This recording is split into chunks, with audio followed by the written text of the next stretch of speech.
they are going to drop an ICE procedural. Like Law and Order, SVU, it's going to be Law and Order, Border Patrol. Like that definitely. is coming. Well, They are like valorizing these guys. Yeah. They are going to make content that fundamentally tells a different story about what power looks like, state power, state authority looks like. Yeah.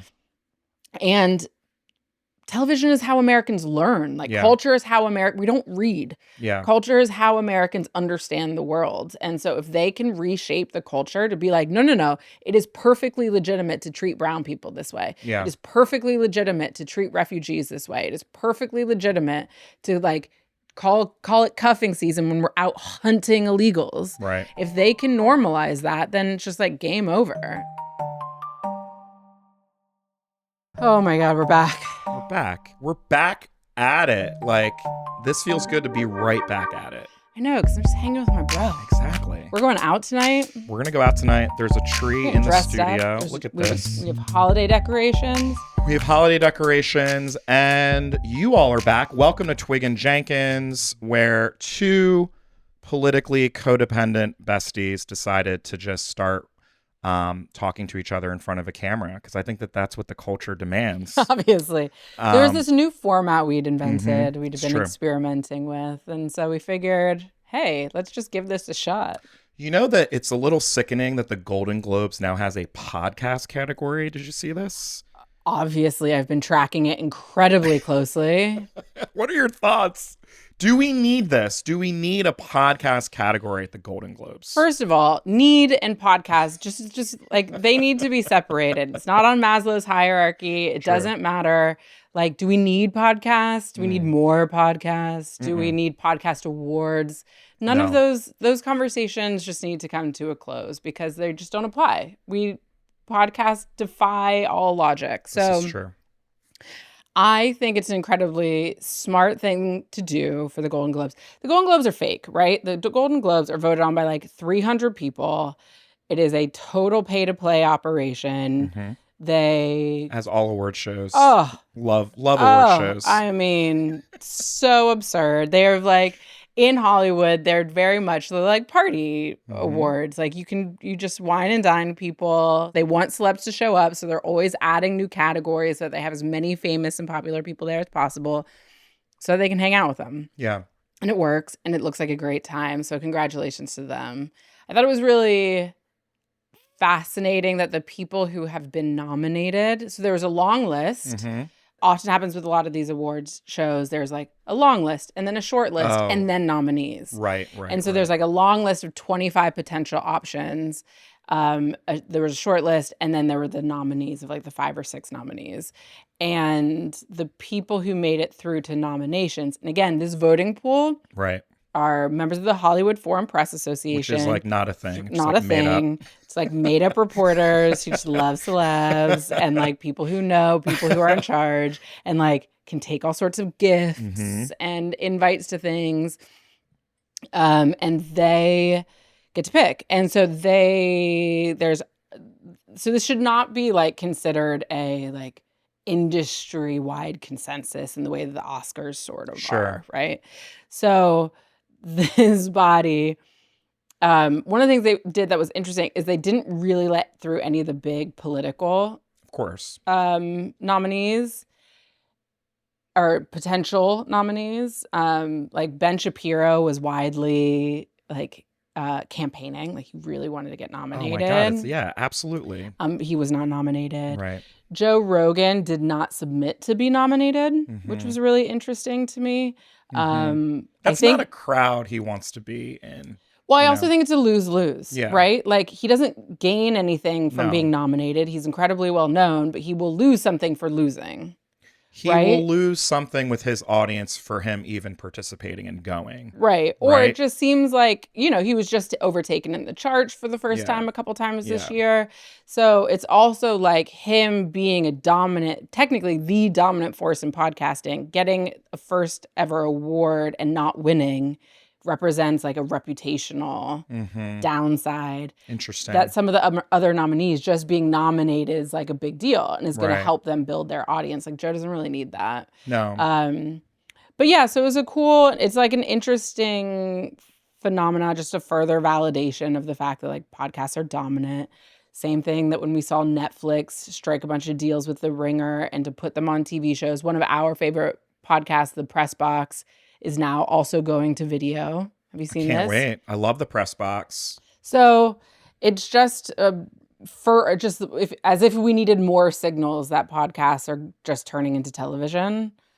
This is that. I think to your point around celebrities too, this also pulls in audiences, right? So you have major podcast stars, by the way, some of whom are celebrities like Amy Poehler and others. Totally. The Smartless guys, yeah. Amy Poehler, Alex Cooper. Like Right. these are people who are multi-platform. Yes, they're podcasters, but they're also in films and TVs. And, Alex has like a whole merch line, a whole live event series line. So, we'll see. But it's welcome to the big leagues. Welcome to the Big Leagues podcast. The Globes, I don't really care about the Golden Globes, but I do. It is nice to clock when like some of your favorite shows obviously are included and performances are included. I love the Golden Globes because they're so messy. Oh, you like the mess? I love them. We talked about liking mess last week. Yeah. Yeah, Mess I love is great. mess. I love dresses. I love watching Yeah. what people wear. I'm a style person. So I love seeing what people are wearing. I love seeing like the industry be what it is, which is not serious, right? The Oscars are so serious and so prestigious. And so the Golden Globes are like really the foil to that, are just sort of like, we're all just like playing around, right? Like this is so fun. So I think that's what I like about them. But it becomes problematic if you put any stock into like the opinion of I guess that's the part. Hollywood Foreign Press Association. It's just like you're missing the plot of what this is. Especially when people win and they take the win seriously and they're getting emotional about the Golden Globe. Like I think my favorite Jim Carrey acceptance speech of all time is when he gets up there and he's just like, when I ask myself, I am 2-time Gold Globe award-winning Jim Carrey. Yeah. He's like, now today I am 3-time award-winning. It's just like all of it is so dumb. It's so dumb. And so you're right, if people take it, if you have like a certain level of these award shows are dumb, then it can be fun to watch. But here's the thing. Don't forget, a lot of people in entertainment started when they were really young. Yeah. They didn't go to college. They didn't they have no other place of like the way that a lot of the rest of the public has mile markers and ways of being celebrated and recognized for what they do in a kind of credentialing way. It's one thing to be like popular, to be in a part of a franchise, but like you likely didn't write it, you likely didn't direct it, you didn't finance it, you're just like acting in it, right? Which acting is I love actors. I don't mean to besmirch or belittle that work or that craft or that artistry. But like one of the reasons why I think Hollywood is so obsessed with award winning is because they just don't have other ways or mechanisms of being like, you're a serious person doing big things, I think important that's things, right. Good point. And I think we all love to have our back patted a little bit. Especially the below the line folks, right? The people behind the scenes, like the production designer, costume designers, or makeup, like those people, I love when they win. Totally. I mean, what I mean to say are like the actors that are like 22 years old, and you're just like, all right, bro. But it will also make a big difference in their like the salaries that they get and the roles that they get. Sure. Not always, depending on who you are, but it can really like catapult your career. Yeah. This is not related to anything, but I do want to just say, because how much I love Tom Cruise. This is my favorite weird thing about Carrie Twigg. Number one favorite weird thing about Carrie Twigg that people may not know is that she's like a fantasy girly. Like she loves Game of Thrones. She loves kind of like fantasy literature and films and all that Dragons, stuff. witchcraft. Like delicious. you would just not guess that. Historical fiction of all Exactly. Like varieties. such a cool thing. And then your love of TC, your love of Tom fucking Cruise. I don't get. I'm happy to enumerate the ways. I don't understand it. I am happy to enumerate the reasons. All right. I adore Tom Cruise. You're a legend. You are a what is the right term? You are a devotee of Scientology. You are a I don't. The Scientology has nothing to do with anything. Okay. I just ignore that. Okay. I separate the artist. You put that in a box. Okay. The art from the artist. Yeah, I'm just not gonna look at that. But if people remember in 2021, like height George Floyd, COVID, 1619 era, the Golden Globes were shut down basically because it came to light that there were only 86 members of the Hollywood Foreign Press Association. It's like 80 people voting on this massive thing, none of whom were Black. Like they were all white, or I think there were a couple Asians, but like it was just like the most heterogeneous or homogeneous group of people. They're also all very old as well. Right. Like it was just like a real embarrassment. And Tom Cruise was the first person to give back his Golden Globes and say that he wouldn't come to the ceremony. And that led to like basically the collapse of the Golden Globes. And then we decided that we don't care about racism. And so they're back and I'll be watching. But I just want to say, Tom Cruise, tip of the spear. We love He's Tom got Black Cruise. kids. He's got Black kids. I have nothing against Tom Cruise. I just don't quite but you also love movie stars too. You're kind of like an old Hollywood person, I feel like. Like you like the idea of a movie star. That's really interesting. You don't. I don't know that I have a feeling about like the existence of a movie star. Oh, I thought that was why you love Tom Cruise so much. No, I like Tom Cruise because I think he's actually sort of like the anti-movie star. Oh. Which is, I like anyone who takes what they do seriously and tries to be the best at it. Okay. So whether you're an athlete, an artist, a singer, like people who approach their craft with like a orientation towards excellence, you have my vote. I will always support you. I think that that's such a rare quality in people, and I'm obsessed with it in anyone, in any sort of way. Right? There was this great movie. I'm just off on one. I have no outline. There was this great movie. I'll look it up and find the title. About a man in Tokyo who's a bathroom custodian, and it just goes into like the precision and seriousness with which he took his work and his role and how that translated into him as a man and how he showed up for his friends. And I just am sort of a believer in in that thing of like how you do one thing is sort of how you do everything. Yeah. So I like that. So that's what I like about Tom Cruise, because he does his own stunts. He takes his movies incredibly seriously. Every opportunity he's had, he's like casting, he's giving women opportunities, people of color have opportunities, like overseeing the casting of all of his films. He like gives everyone notes. He works as hard as everybody on the set, if not harder, right? He, in COVID, when the movie industry and the entertainment industry was like functionally collapsing, he was the first one to be like, I will go out, like we will put Mission Impossible back into production. He like basically made the model of how you shoot in COVID, which literally translates to tens of thousands of jobs and people being able to keep roofs over their heads and their insurance, and prevented like mass layoffs. I mean, I just think it's great. What you're saying is you like a leader. You like a leader. Love a leader. Tom Cruise leads by example. Within his industry, right? Within his industry. But like an untouchable Hollywood star that doesn't say anything or do anything or like contribute outside of showing their face, like I don't care. Yeah. I mean, here's my thing. Do we think Tom Cruise is a good hang? Because that dude seems like a blowhard. That dude seems like he thinks and believes that he's smarter than everyone. I don't know. I mean, there's like, you can kind of get like have you not seen the iconic Tom Cruise interviews over the course of his career? I have. Where he's like calling the Matt Lauer, the like iconic Matt Lauer interview. I don't know. He just seems a little, he's definitely, I'm sure, very intense. Yeah, he's an intense human. Yeah. You know? But like Michael Jordan's intense. Yeah, I don't think I want to hang out with Michael Jordan. I don't know that I'd want to hang out with Tom Cruise. Yeah, I don't know that I want to hang out R.I.P. Kobe. Like, all of these people, I love, to your point, I love to admire them. Yeah. But I don't know. Yeah, maybe we just choose, you and I just choose our heroes differently. I don't know that I would put Tom Cruise in like a hero category. This is great. This will be bonus footage. This will be like for the Patreon. We'll just talk about Tom Cruise for an hour and a half. I'm ready to go. I love TC.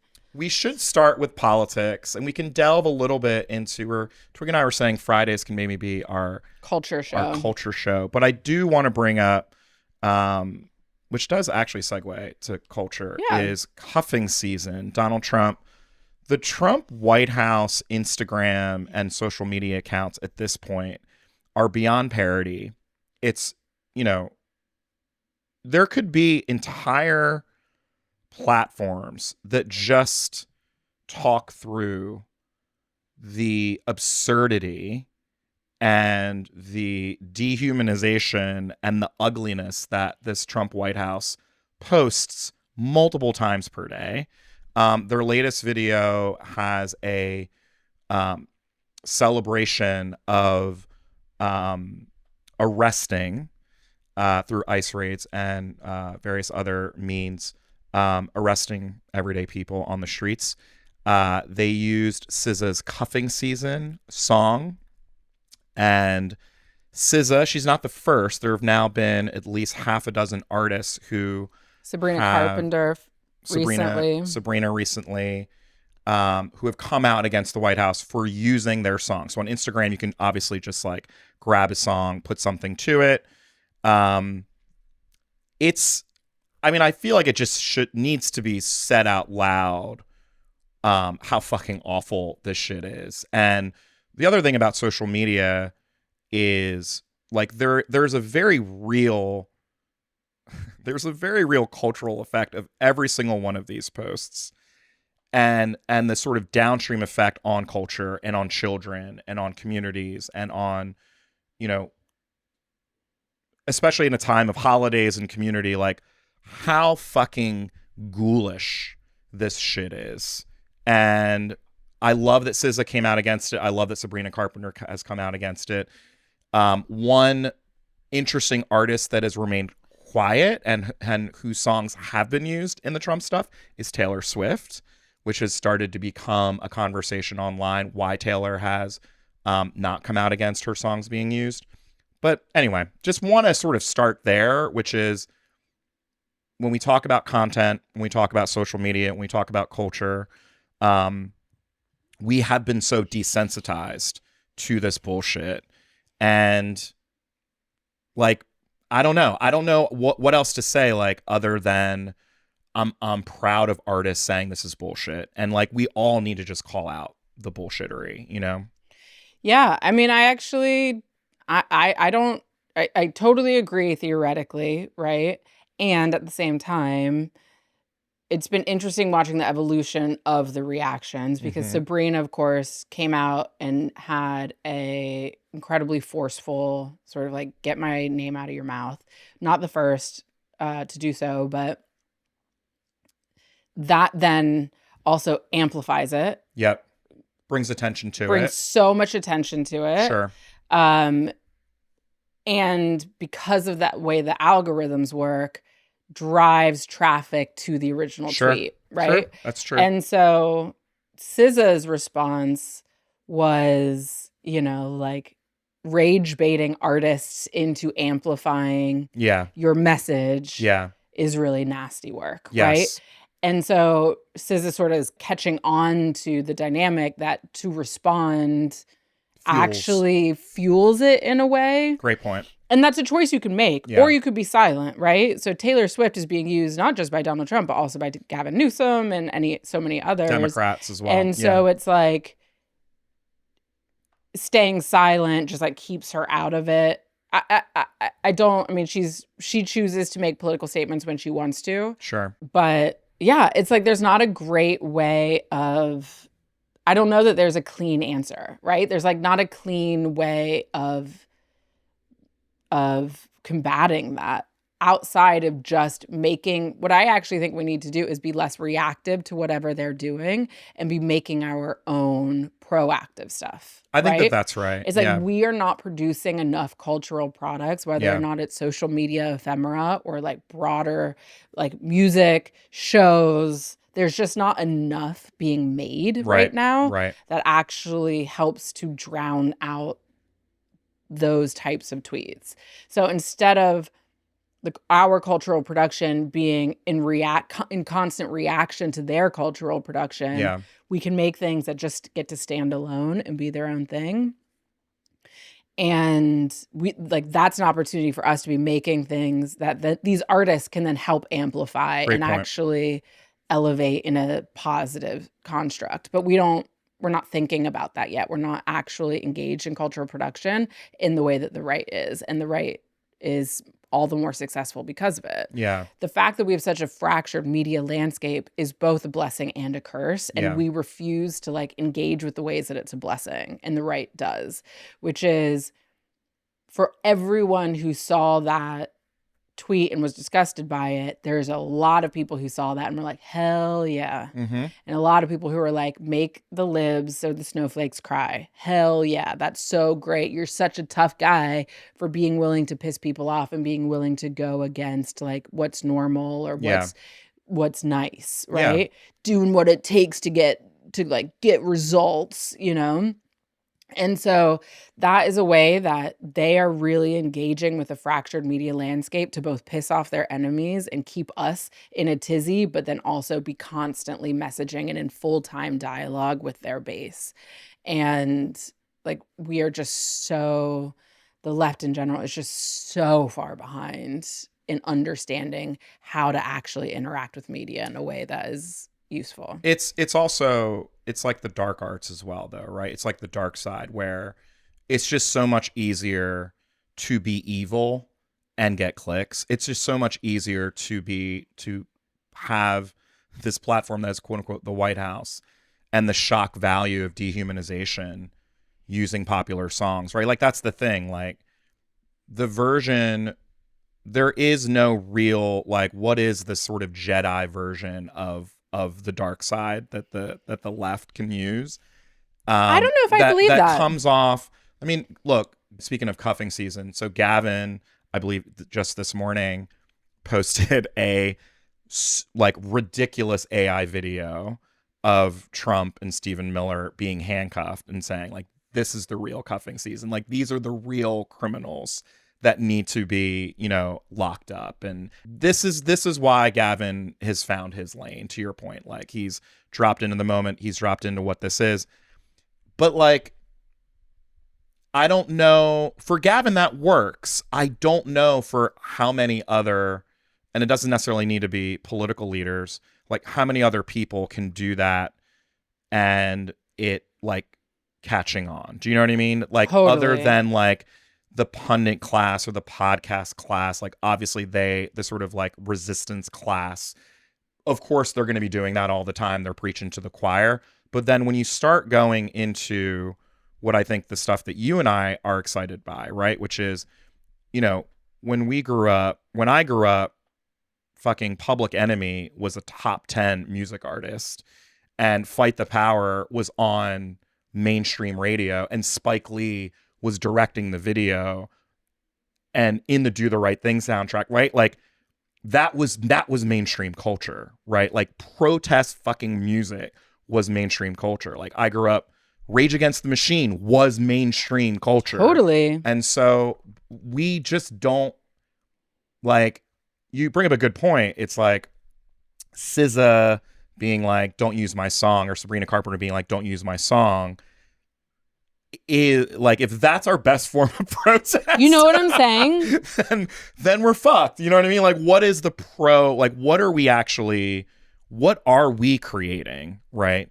Is the question. But I don't think, this is the thing that you and I maybe disagree on. Like, I don't know that should come from art. It shouldn't come from the Democratic Party. Oh, you know what I don't think it should come from the Democratic Party. Yeah. Obviously. Right. I mean, please. Like, I don't think that, because I do think a lot of times we hold ourselves to the standard of like, well, the right is doing this awful shit. Like, where are we? How come Democrats aren't doing better? You know what I mean? Totally. But what I mean, but like, you got to think about how decentralized the right is. And this is where the right is really good and we are really bad. The right is like, let me use money to solve this problem. And the left is often like, let me use our institutions to solve this problem. Right. And so the thing we need to mimic is that loosening of capital to support creatives, support artists, to go and do things. Artists that already have opted into making art that affirm the values that we like and the messages that we support and are aligned with anyway. And to be like, go build it, turn it up, juice it, right? Not like, okay, now you should come and work for the Democratic Party and then be like, no. Like, don't try and use an antiquated institution that is not designed for that to be that vehicle. And so I absolutely think that there's like a role for the left in that, like these donors who are about to spend $5 billion on ads in 2026. Oh my like God. Axios is predicting that there's going to be over $10 billion spent on political ads next year. Of that, spend a fraction of that on real culture, on real cultural engagement, on real cultural production. Agreed. And building the infrastructure so that can endure. And the reality is we're so focused on like short form ephemera that everyone forgets, and that requires such volume to break through instead of the songs, instead of the thinking about the filmmakers, thinking about like Hollywood's in structural decline. We have some of the best filmmaking, TV show, cultural producers in the world sitting on their hands, like, twiddling their thumbs. 100%. Just sitting around. Do you know how many scripts you could greenlight? Yeah. Like how many shows you could put into production? Just be like, put it on YouTube though. Don't spend 6 years and try and sell it to HBO. Like, let's get going. Like, let's start making things. So straightforward. Yeah. But we're just not there yet as a party where we understand what that investment is, and that culture is actually the rising tide that lifts all boats, you know? Because they're going to drop I've said this over and over again, and I can't. It's like they are going to drop an ICE procedural. Like Law and Order, SVU, is going to be Law and Order, Border Patrol. Like that definitely. Is coming. Well, yeah. They are valorizing these guys. Yeah. They are going to make content that fundamentally tells a different story about what power looks like, state power, state authority looks like. Yeah. And television is how Americans learn. Like culture is how we don't read. Yeah. Culture is how Americans understand the world. And so if they can reshape the culture to be like, no, it is perfectly legitimate to treat brown people this way. Yeah. It is perfectly legitimate to treat refugees this way. It is perfectly legitimate to like call it cuffing season when we're out hunting illegals. Right. If they can normalize that, then it's just like game over. And they're it's already trying. Happening. I mean, I would also say you're totally right. It's already happening, and it's a great, honestly, like great throwback to our last episode, which is this consolidation of media and the hands at which the people who have the levers of power, of like whose stories are being told and why and to what end and to what purpose. I couldn't agree more. I think right now, right? Like, I think we should do a best of list. I think you and I talked about this. Yeah. I think we tried to do it once. Didn't we try? Oh, and it was a spectacular failure. It was a spectacular failure because Twigg and I did not do any. We were not Tom Cruise. We did not put in the preparation or the research. Work. And we were just like trying to like stream of consciousness go through our top 10 list of the year. And it was a disaster. But we're actually going to do it this year, I think. Yeah, this is a preview. This is a preview. We'll be much better structured. But I think that I feel like there's been such incredible television this past year. There's been such incredible music this past year. And then you're going to have to walk me through the films, but I feel like You sent me 900 text messages. Yeah. About, not the Fader. It was Pitchforks. Oh, Pitchforks Top 100 songs. It's just like it's the bane of my existence. 900 text messages. I walked away. I hate the from Pitchfork my phone list so much. And just stream of like a wall of stream of consciousness text from Brad about the Pitchfork. He was clearly just like, you were clearly just texting me as you were going through the list. I was like looking at it, just being angry the whole time, you know? And I know that that's the whole point of the list, is to get people like me angry. But like, anyway. Well, they succeeded. They succeeded. It's just It such was a really dumb, funny. It's such a dumb list. I mean, all of these lists at the end of the day, like ranking art in and of itself is just such a dumb fool's errand. But so are we gonna? So let me ask a question. Let's Yeah. set this up properly. Let's do Are it. we going to rank our favorite cultural things, or is it like the most important things that happened this year in the culture? I like that. I think that's a good way of doing it. Like, what's really driving culture and politics? And like, what do we think is going to have impact going into next year? Because rather than like finding my favorite song or whatever, it's sort of, which is like probably something from 10 years ago. You know, It's like, what was your Spotify Wrapped age? I hate Spotify Wrapped. Oh, I don't want to know what other people, tell me more. don't care what other people are listening to, Oh. really. Why? You don't think that that's like a glimpse into someone's like soul and personality, the music that they consume? Maybe, but delivered by Spotify, I think is... I guess that is the part that is a little weird, where it's like the AI overlords are dissecting your listening habits. Yeah, It's I a little almost weird. never used Spotify, so Oh. I don't even know what my Spotify age was. It was Oh. probably like 97 because I listened to like books Yeah. and on tape Yeah. in Spotify, like Eckhart Tolle and Yeah. shit like that. I'm like an Apple. I'm such an Apple. You're an Apple girly. Mm-hmm. Yeah, I know. I'm generally with you. I like it. It is fun to see some people's lists. Like, shout out. I feel like Mark Gaber will love this. My homie Mark Gaber posted his top 5 songs list, and every song was a song by Enya. And it's just fucking priceless. So funny. That's what I want to know about people. I would never have known that Gaber listens to that much Enya and is just like really proud about it. You know what I mean? Yeah. Yeah, I just You're like, uninterested. I'm uninterested in that. Like, one of my beefs with Spotify and Apple, just like all of these kind of de facto curation services, is the way that they kill discovery. And I just feel like now Gabriel, your buddy, posted a picture, and now you have this thing about him, which maybe sparks curiosity. Or I think probably for most people, because we're pattern monsters, is like, oh, that's who that person is. Like, and now I don't have to talk to them or ask them questions. I mean, I just love the idea that he listens to so much Enya. That's awesome. Like, I don't listen to Enya, but like, I don't know. Might now. Like, I mean, now I might fire up some fucking Enya and get in there. Yeah, I guess you're right. I don't know. I also use Spotify. I think I use Spotify the correct way, which is like, I don't let them tell me what to listen to. Like, I think that it's insane. It is absolutely insane that in this moment, at any point, you and I can pick up our phone and listen to any song. That is insane. Yeah. As someone who grew up like saving money to go and like go to Sam Goody or like go to the record store to get a CD, it's an insane thing that we have that ability. And I think people focus a lot on the negative, which is obviously artists are not being paid at all, which is, you know, probably the biggest reason why I don't like Spotify. But that's not Spotify's fault. I mean, that's just like, I don't know. That is just the world we live in. It's Apple's fault. It's Tidal's fault. It's all of these music services. It's streaming in general, you know? I don't know, man. It's like, it's such a good idea, but just not for humans. You know what I mean? Like, humans, we're just not good at numbers that are too big or numbers that are too small. Yeah.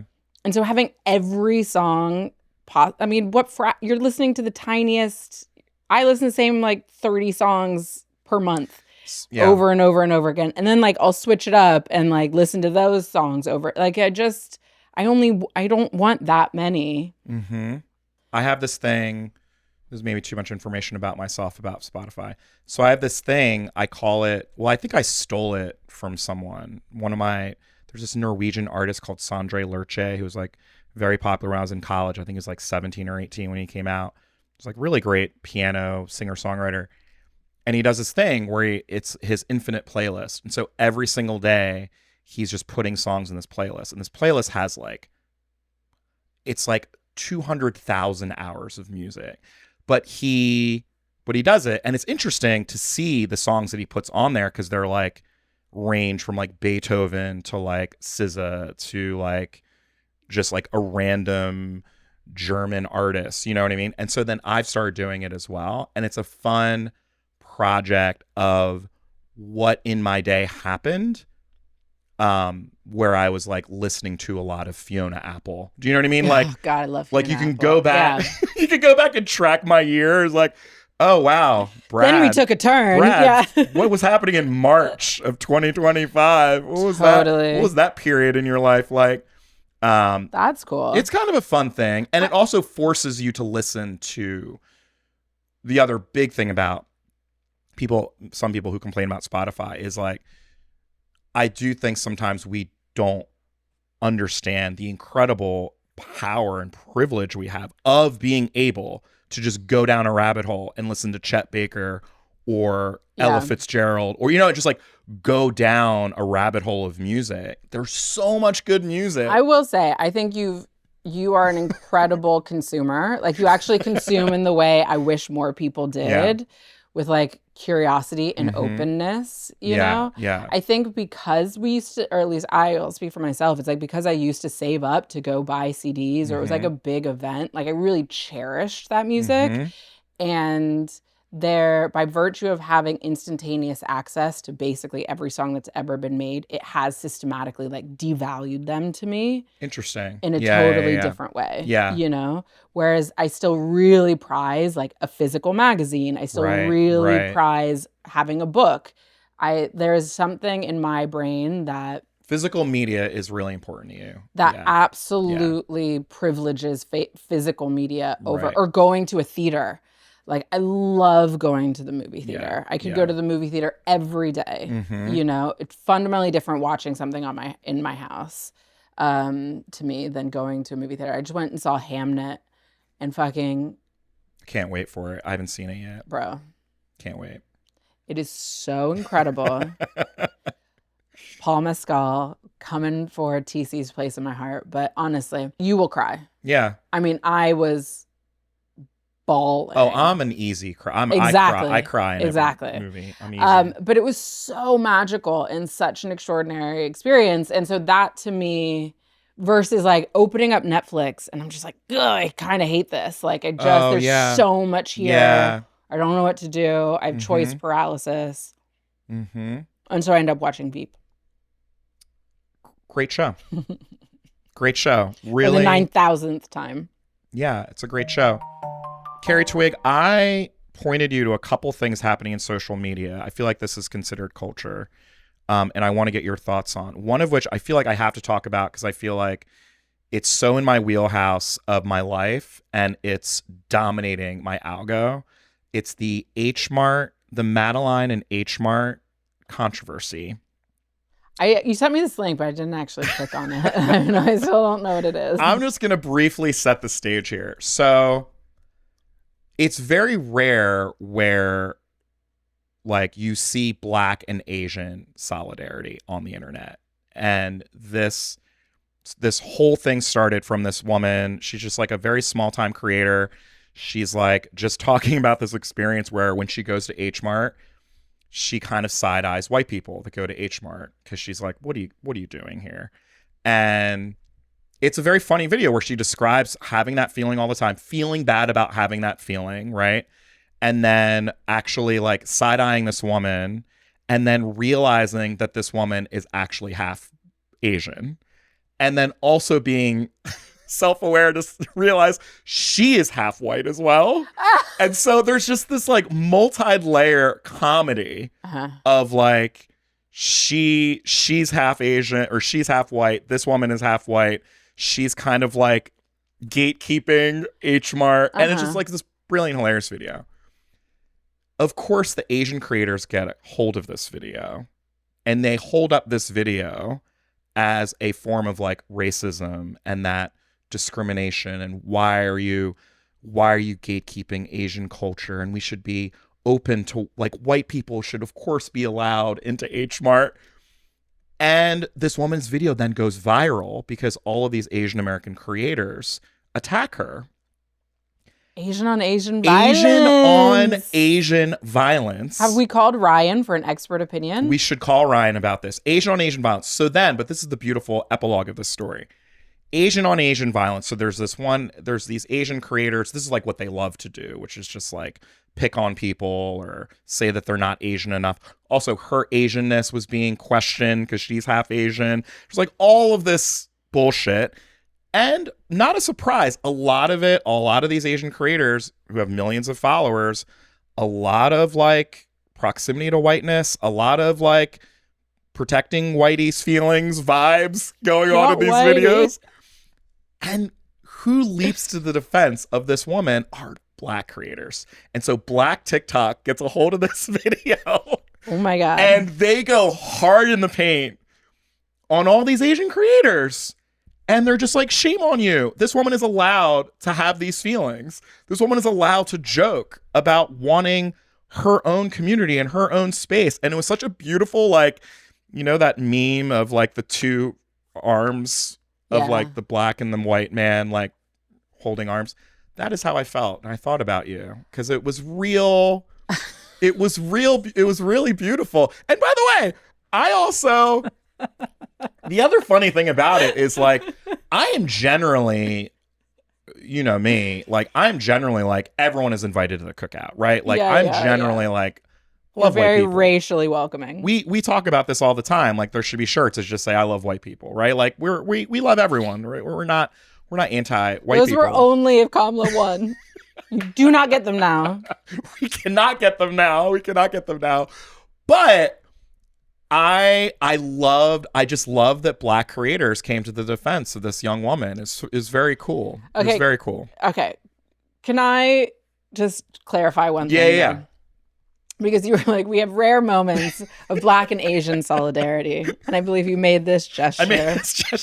You know, like the two arms? I'll put up the meme on the screen. No, I know exactly. Yeah. But what I'm hearing is that Black folks came to the defense of one Asian against an army of Asians. Oh, wait. Oh, shit. Oh, shit. You might be right. What I'm hearing is that we went with a little bit of like, you got to erase this one, like we want that one. A little bit. Well, yeah. I actually don't think it's racist. What she was doing was racist at all, but. Yeah. No, I mean, it was not just, I felt like, you know, again, following the chronology, The Root has a really incredible chronology of this, by the way. But the other thing that people were noting is like, this is such a rare thing where Black creators are interested in the conversation about like, and there was a lot of really interesting breakdowns around that feeling of Asian Americans, like proximity to whiteness, wanting to feel like they belong. There's this language, especially in Asian American advocacy right now, like, this term of belonging is like driving so much of the Asian American experience, especially post Stop Asian Hate and all the COVID stuff of like, well, Asians just want to belong.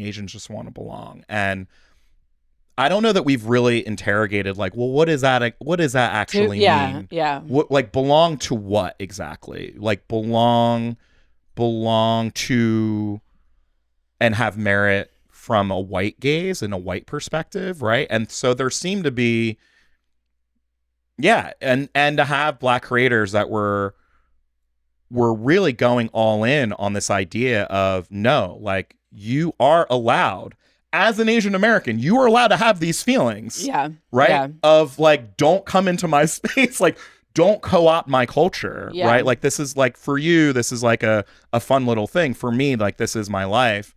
And then my own experiences at H Mart, I always felt, especially when my family went, like when my dad was there and my mom was there, I always felt like I was a tourist, right? Like my mom makes her own kimchi. My mom goes to the H Mart all the time, but I always felt like an imposter going to H Mart. Like there's something very sacred about going to an H Mart, and you know, nothing is in English, right? Like it's so big, and there's like so many weird, I'm going to say weird because I'm allowed to. There's like so many like weird animals, live animals. Yeah. Like it's almost like a zoo. Like you get in there and it's just like all of these tanks of like these massive fish and like fish heads. And as like a kid in Jersey, I I was exotic. intimidated. Yeah, I was intimidated by going to the H Mart. And it is a crazy thing now, this evolution of, you know, Korean culture is cool now, right? Like white people feel, and I think that that's, you know, there's something we said, like, I think that that is cool. Yeah. That white people feel like they have enough courage and excitement for Korean culture and love of Korean culture that they are going to H Marts now. Yeah. It's crazy. And but also at the same time, we are allowed to side eye white people going to H Marts. And you know? I actually am not surprised to hear that Black people validated the feelings of that woman, of the OG creator, because we have so much lived experience with, like, we made something, no one was interested in it. Yes. Thought it was weird, gross, maligned it, ostracized it. This happens all the time with fashion and style, right? And then somebody decides that it's cool, and now you guys want to come and like make it yours and do it wrong, you know, and price people out or erase the history and contribution and the ingenuity of the people who made it in the first place, or take all the benefit, extract all the value, and leave the husk behind. Like we see this in hip hop, we see this in fashion over and over and over again. And so, like, we've now watched that cycle, and it's so easy to identify other people, especially if you're going through it for the first time. If it's like your first wave of this, exactly. Like, co-op, it's like, oh dear, okay, hold on tight. Totally. Because there's also like, there's upside too, right? Yeah. Hip hop has made so many Black people millionaires. Yes. Made millions. Has made billionaires, has made Black people billionaires, right? Dr. Dre, Jay-Z. And there is a lot of people whose contribution, I made a whole documentary about it, got totally erased. Yes. And there's a lot of people that got left hanging out to dry. And of that select group that now gets to enter a privileged class, like the vast majority of people who, or the places that they come from, are left as impoverished as they ever were. Like the Marcy Projects are as, you know, disenfranchised as they've been. Maybe not as like bad as the 70s and 80s, but like they're not great.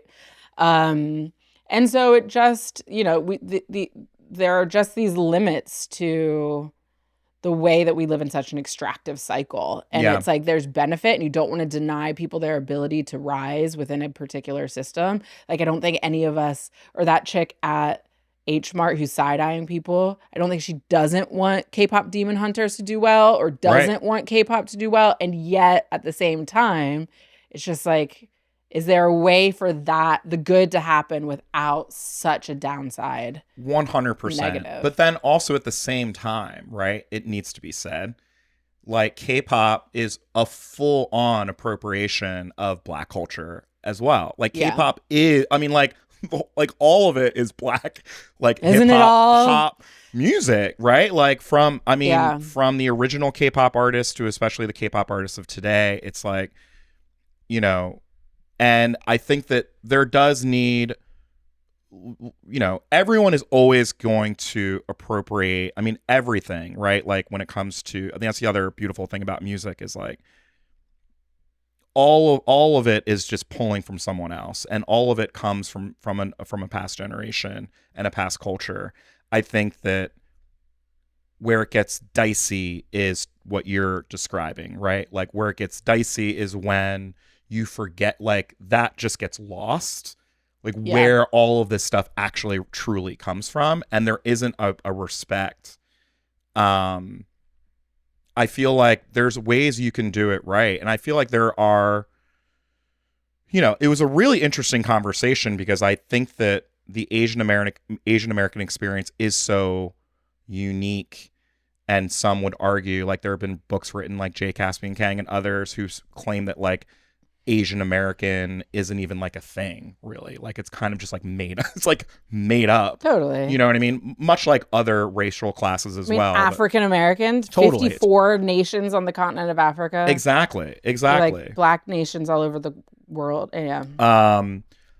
But where I get really excited is when we are able, and it takes something, I think it takes like a funny little video like that where you're self-aware and you're able to admit these kind of feelings where, to your point, these aren't new feelings for the Black community at all. I don't know if we have new feelings. I don't know if Black people have new feelings. Right. Like, I don't know if we as a community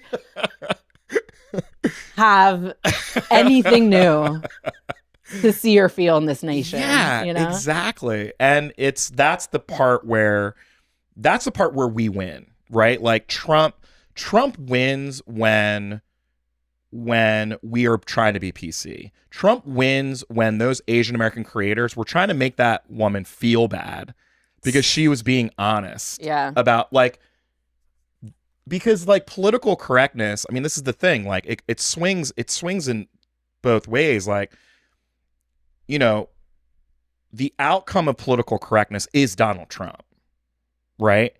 And like everyone's racist. I mean, the other thing, my favorite song, like Avenue Q song, is like everyone's a little bit racist. But I feel like my favorite thing is to always remind people that everyone is racist. There's no perfect. If you say that you're not racist, then I know you're racist. Do you know what I mean? Like, like if you can't acknowledge the fact that every single person in America is racist, we're never going to get anywhere. Or at least biased. I mean, biased. I think is maybe the better general term, you know? I mean, because I think that there are people who don't struggle with race as much as they might with like ethnicity or religiosity or regionality. Very good point. Or, everyone's biased. That's a better you know, or like people can be really good on race, but like really bad on like body shit. Like hate fat people. True. You know what I mean? True. Or hate a particular religion. There's so, we all have or even not even just hate, but just like feel uncomfortable. Like there are things I didn't see till I was 18, 19, 20 that I'm still just like, oh, hello. Yeah. You know? Yeah. And that like make me a little like, I'm not uncomfortable. You know, it's like those aren't proud moments. Yeah. But they're just things that when you like, again, we're pattern monsters. Our brains like things that are familiar. Yeah.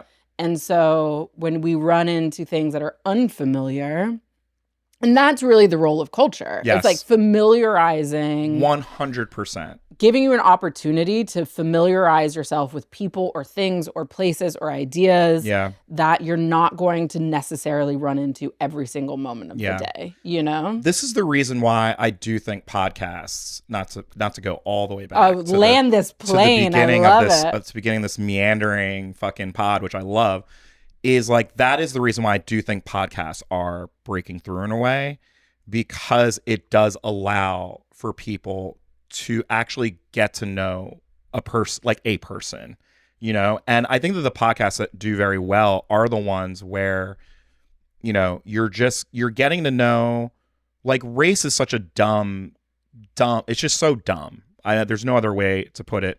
I saw this incredible play called Keeping Up with the Kardashians. It's like one of my most favorite thing that I've seen in the past like 10 years. The play is about the Supreme Court case about an Armenian family and a real Supreme Court case and claiming citizenship. And the whole thrust of the Supreme Court case is whether they are white. And so the whole Supreme Court case is like, what is whiteness? And it's so fundamentally like reveals from the very beginning how fucking dumb and arbitrary whiteness was then, still is today, remains, but how importantly powerful this was to this family to prove their whiteness. And it was a comedy. I mean, it was like such a beautiful, brilliant comedy, and also sad as well, because the Kardashians are the Kardashians. So then the second act of the play is it's like reality show, like the set of Keeping Up with the Kardashians, and Kim is in the it's so silly and fun. But it's like when the foundation of America is built on such a stupid, arbitrary, like nonsensical thing like whiteness, And then when whiteness is used today in such a pernicious and dangerous way, like the only way that I think we can attack whiteness is to show that it's bullshit. Yeah. Like, you know what I mean? And I don't know. And like these conversations, I feel like we still don't know how to talk about race in a way that everyone can contribute without feeling away. You know what I mean? Totally. And I feel like Asians, weirdly, like Asians are the race where we don't really have our shit together. And we've been seen and we've shown our asses as being wanting proximity to whiteness in a way that the Black community has never really wanted. There would be some disagreement amongst that. I guess that's true. I mean, colorism is... That's a very good point. Yeah. Colorism is real. Anyway, this whole TikTok thing was awesome for me. It was so great. And like and it's never ending, guys. You could keep the video. People are still making videos on it, like long videos. That's so on funny. like what this means, what this means for Asian Americans, what this means for Black Americans. It's so good. It never ends. That's so great. So in addition to the weird H Mart thing I sent you, I also sent you this Jon Stewart, Ezra Klein interview. Our boy Ezra.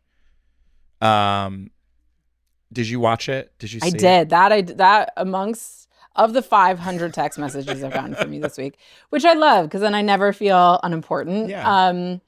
I did watch that one. Yeah. I felt like, man, I really wish Jon and Ezra both did more like media on media criticism. Because I felt like there were things, the way in which they connected like Jon's own arc from essentially destroying Crossfire to where people like Tucker Carlson and Megyn Kelly have evolved, because I think that they now hold and occupy a really fascinating place in the sort of ecosystem of the right. Anyway, what did you think? Oh, I think you're so right. It really made me want Jon Stewart to direct a documentary series about American political media. Mm-hmm. Like I would watch the hell out of that. Mm-hmm. And just because it was even so crazy. So we'll maybe like drop in the clip. Now, this is theater. I mean, it's obvious. How old are you? 35. And you wear a bow tie. Yeah, I do. I do. So this is... No, I know. So You're right. No, let me just go. No, come on. And listen, I'm not suggesting that you're not a smart guy, because those are not easy to tie. But the thing is that you're doing theater when you should be doing debate, which would be great. No, it's not honest. What you do is not honest. What you do is partisan hackery. Jon Stewart being a guest on Crossfire and like seeing Paul Begala, I know, seeing Tucker Carlson at 35, like seeing a young Jon Stewart, and just them calling out like just how insane that show was, and just calling out the very real like theatrics and the pretense of the whole thing. Yes. And he at the time, so this had to be what, 15, 20 years ago, maybe more. Yeah. Maybe more. Calling out the like that the rig was in. He's like, this is like WWE. It's like saying WWE is like, you watch WWE for the athleticism versus the story. It's just like, have a debate, have your silly show, but don't say that this show is something that it's not. That's right. Which I thought was really important and so true. And just, you could tell with the urgency with which he was critiquing it. He was like, this is bad for us. This is bad You're for us. You're hurting America. This isn't going to end well. Yeah. Guys, like, we are, turn it around. Turn it around. And like, it's just like, oh man, there was an era where we weren't in too deep yet. And that era's over. We're in it now. Like, we're in as deep as we can get. But it was just fascinating to watch. And I really, obviously a history nerd, and I'm obsessed with media. So it was like all of my interests in one. But I was like, oh, more of this, please. It was so good. It's also a snapshot of, I mean, what he was describing could be said today. I mean, that's the other like timeless thing about that clip, which is, you know, there's a version of Crossfire where it's like Pierce Morgan. I'm not sure if you watch, like Pierce Morgan will get like 6 people, 3 crazy right-wing people, 3 crazy left-wing people, and not crazy, but you guys know what I mean. And they just yell at each other, and it just gets clipped, and it just gets millions of views, and it's a whole thing. And then, so cable news is still that format. Like it's like fossilized in time, right? Like Scott Jennings, who's kind of like the talking head or the MAGA talking head. Like his job is, he has an insane job where he's like, every single day, I am just going to make every single thing that Donald Trump is doing seem perfectly normal. Yeah. Everything he's doing is perfectly normal. There's nothing afoul here. And you just like people yelling at each other over this stuff. And it's not debate. I mean, that's the other part about it. It's ironically, the formats that are blowing up for this younger generation that do not watch cable news are these debate shows. Ironically, I know. Right? Where those things are actually debates. Like kind of. The format is convoluted with the like raising of the flags and like it's gamified debate. But at the very least, what's interesting about it is like it does force people to learn, like fully learn someone's point of view on something, and to have to defend, right? Whether it's the doctor trying to defend like vaccines to a room full of 20 anti-vaxxers. It's like really great entertainment. And weirdly, it's like, I think that's like the better version of cable news. Totally. You know? Well, and I think that's why we saw Charlie Kirk be so successful. Exactly. Yeah. Like people are, we take for granted that people aren't curious anymore, but they are. Yeah. And people are very willing to change, and they're willing to change their mind. Like you can see that with the horseshoe maximalism of like voting for AOC and for Donald Trump. Like people are complex. Right. And we often don't give them cultural products that support that. One of the other things that I thought was really, really poignant that John said in that clip is he's basically laying out this argument that Megyn Kelly and Tucker Carlson tried to be sort of mainstream establishment aligned figures. Yep. They were rejected. And so that flung them into the far reaches of the right. And again, he's like using WWE terms of like the face and the heel. Yep. And what I thought was a really interesting, I completely agree with him. What I thought was really interesting about that is the way that shows up in the Democratic Party as well. So we didn't invite Elon Musk to the White House summit on EVs, and he flings him off into the right. We didn't invite, President Obama didn't like give Cornel West his due, flings him off to the left, right? So then he has just like a burn it to the ground. He makes fun of Donald Trump at the Correspondence Center. Makes fun of Donald Trump at the Correspondence Center, who had been flirting with running for president for years and years and years, but really just infuriates him. I mean Kanye West too. I would chart Kanye's trajectory into just like being straight up crazy. Obama calls him a jackass. And like that, honestly, like from that moment on, it broke Kanye's brain. Totally. Because he was a big Obama fan at the time. Totally. And it just hurt him and embarrassed him. And so they act out in other ways. Right. And then also like, and we've talked about this a lot on the show, but I think it bears repeating. I was just like yelling at someone about it the other day. Everything that RFK is saying and doing, make America healthy again, Marianne Williamson said on the Democratic debate stage, and we laughed in her face and chased her out of the party. True. Everything that he is doing around being a peace candidate that has a not insignificant sliver of his base is about peace and like ending these forever wars, all represented by Tulsi. Tulsi was a Democrat. We laughed her out of the room. Yeah.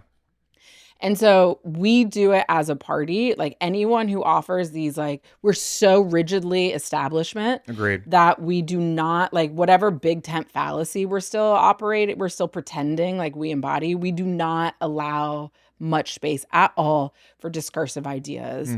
And it has winnowed and whittled down our base into like the narrowest of margins. Agreed. And you can't win from that position. Yeah. And so until we figure out whatever like cultural underbelly and whatever thread we have that totally like suffocates dissent or new ideas Yeah. or slightly off-center ideas, like we're just going to continue to alienate people. Yeah, I completely agree. And make our own enemies.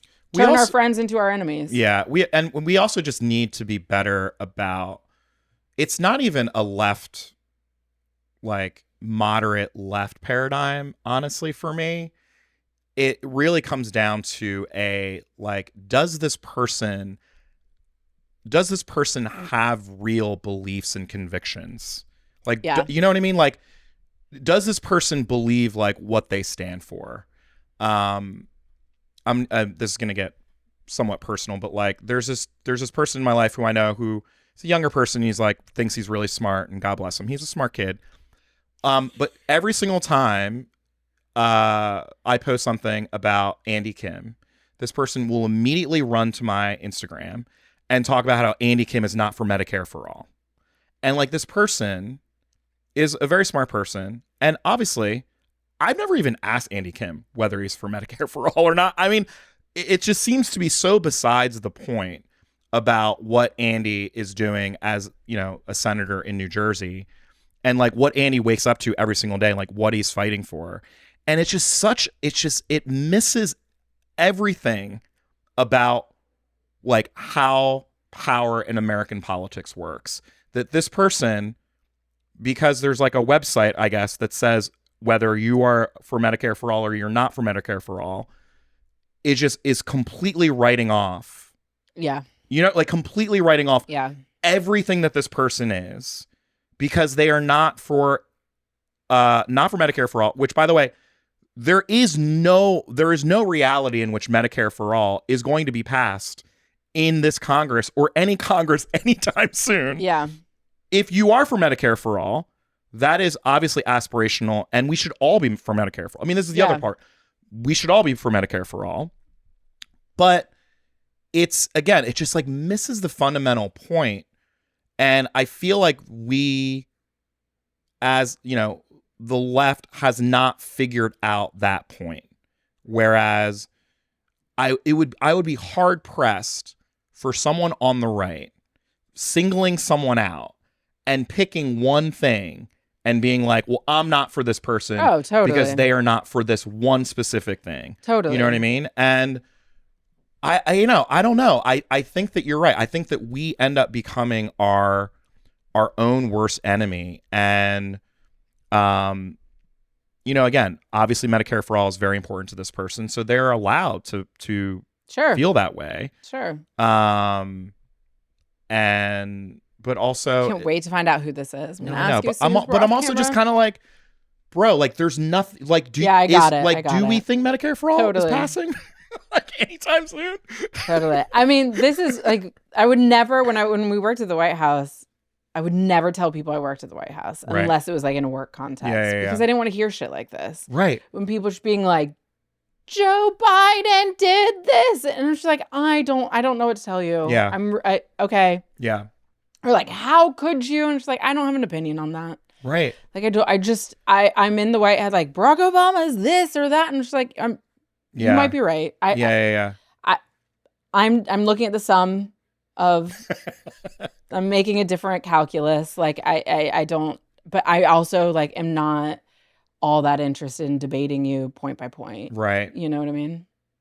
I'm reminded, this also is a really good, maybe we can close on something political, but the one thing, so there have been numerous candidates, even since just 2 days ago, that have jumped into the fray. So Brad Lander in New York, Nita Alam in North Carolina, running against an incumbent Democrat, 70-year-old black woman, which will be very interesting. She's the first Muslim woman to win office in North Carolina. Our guy Tom Perriello is running again in Charlottesville, Hey. which is very exciting. But a lot of great people who are running. And I had a conversation with someone about the California governor's race and kind of going through these candidates. In response to you saying that Tom Steyer was your guy on the pod? Possibly. I'll let that marinate. But it was an awesome conversation. But then I started to get into the feels of it. And I'm like, this starts to become the conversation with all of these races, right? Especially these primaries. It's like, if you were to write down on paper Katie Porter's policies, Eric Swalwell's policies, Tom Steyer's policies, it would be like 99.9%.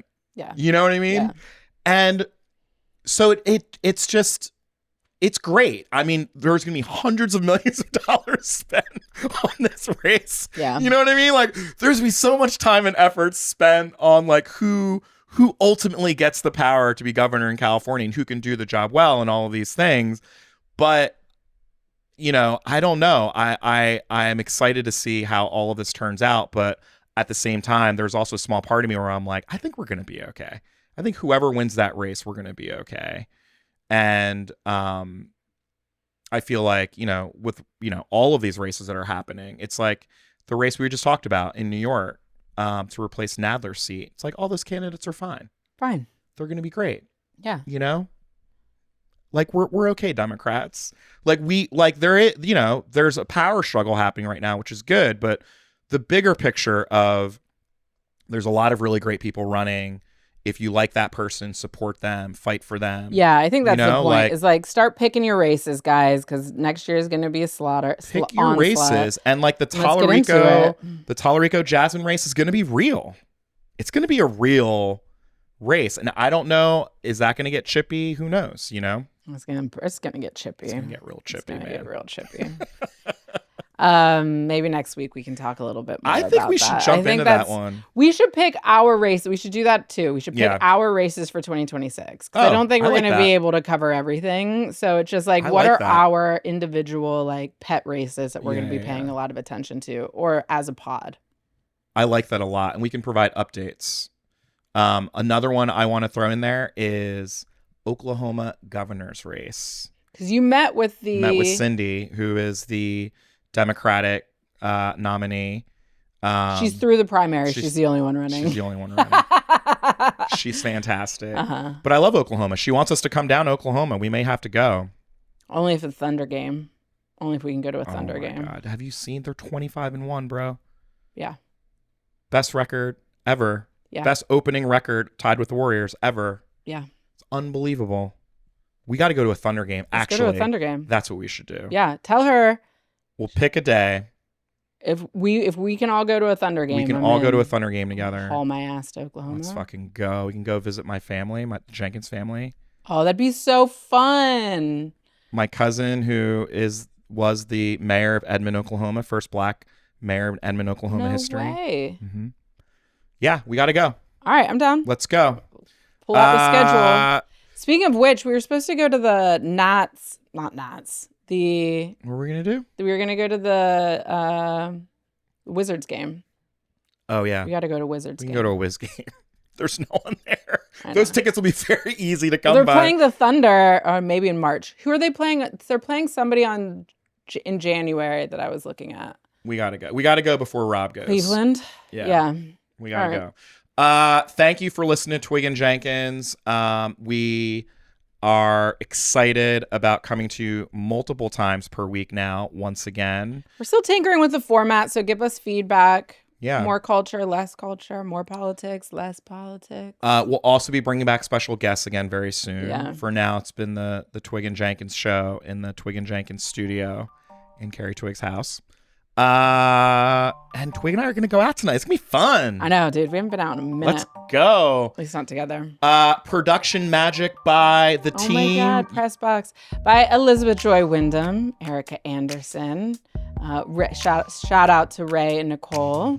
Twigg and Jenkins is an Enfranchisement and Culture House production. We appreciate you guys. We hope that you like, follow, are subscribe. not offended by all of the racist things I said today, but you know. Thank you. Racist adjacent. Thank you. Thank you for supporting me. For now. Peace. Bye.